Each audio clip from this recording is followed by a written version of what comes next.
Yeah, hey, good afternoon, Kristen, and everybody back in Central Texas. This is really the worst that we've seen of Hurricane Hanna, still intensifying before it makes landfall. We're here, we had to move locations from where we were earlier to gain some elevation and also gain a little bit of shelter, at least for our crew here, from the wind.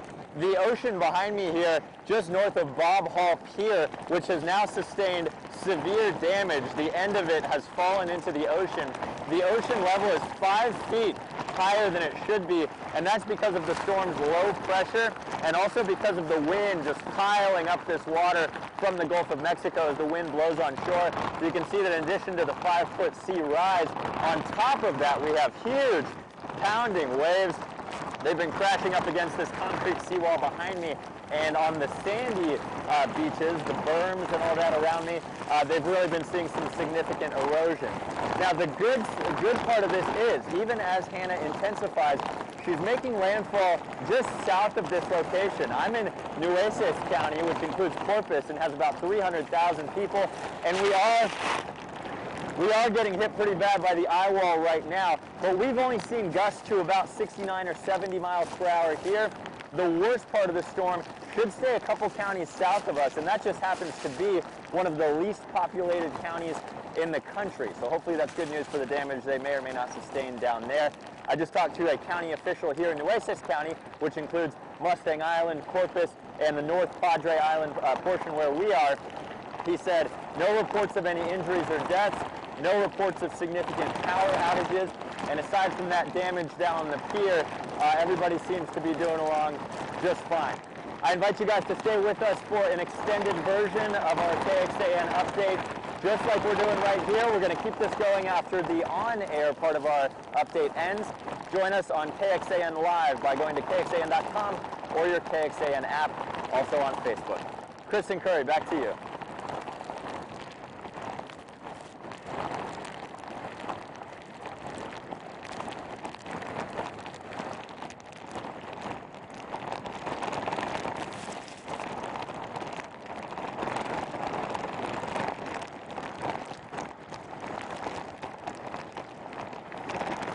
All right, hey guys, David Yeomans. Thank you for joining us here on KXAN Live. If you just saw our update on air on KXAN, this is going to be an extended version of the update so we can give you a better idea of Hurricane Hanna's fury out here on the Middle Texas coast. Again, we're on North Padre Island, just offshore of Corpus Christi here on the Barrier Island. So what you're looking at is not the bay. This is the full Gulf of Mexico. We've seen a really angry sea behind us here, right on the north side of the eye wall. You know, Hurricane Hanna, as we first warned you might happen days ago, technically did meet the criteria for rapid intensification.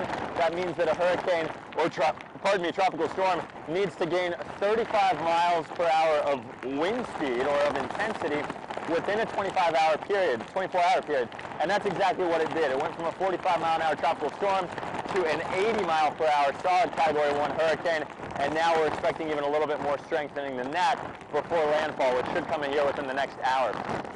Todd, if you look to the right here on the sandy shore, the sandy berm, just to the right of that high surf flag, you can actually see a big portion of the sandy slide there, sandy berm rather, that has slid down.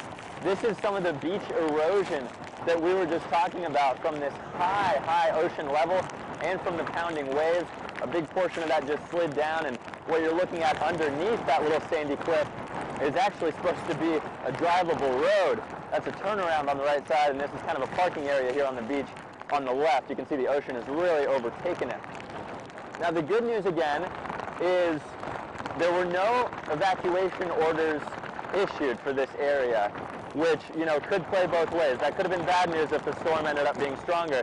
But we talked to the Nueces County manager, and he said that everybody is sheltering in place because of COVID and because of course, Hurricane Hanna, the first hurricane of the Atlantic season. And there have not been any reports of much bad happening yet. No significant power outages, cell phones are still working, no injuries or deaths. And, you know, storm shelters, things like that, they're just not happening, partially because of the ongoing pandemic, but partially because people just don't need them as it appears right now. Finally, late last night, after we were reporting all day yesterday that people just didn't take precautions, they finally did late last night as people got word that this was now expected to be a stronger storm, a hurricane, instead of just a tropical storm. We have seen now a lot of gas stations and businesses closed today, and also some folks who are boarding up their windows, namely businesses like gas stations boarding up their windows. We talked to a local resident as well who said she went ahead late last night, and pulled the trigger on bringing in her lawn furniture, obviously a smart idea, and also on putting on her storm shutters. So it's hard to look into the wind because it's really getting sandblasted out here. But if you look behind me, we've seen these waves crashing over this seawall here. And I'm having to brace myself just to stand here in the wind, even when I'm sideways.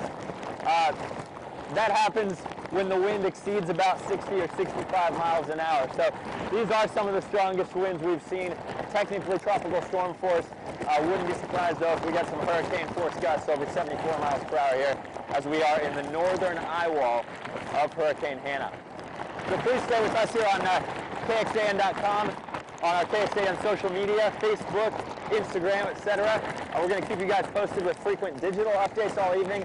And for the on-air viewers,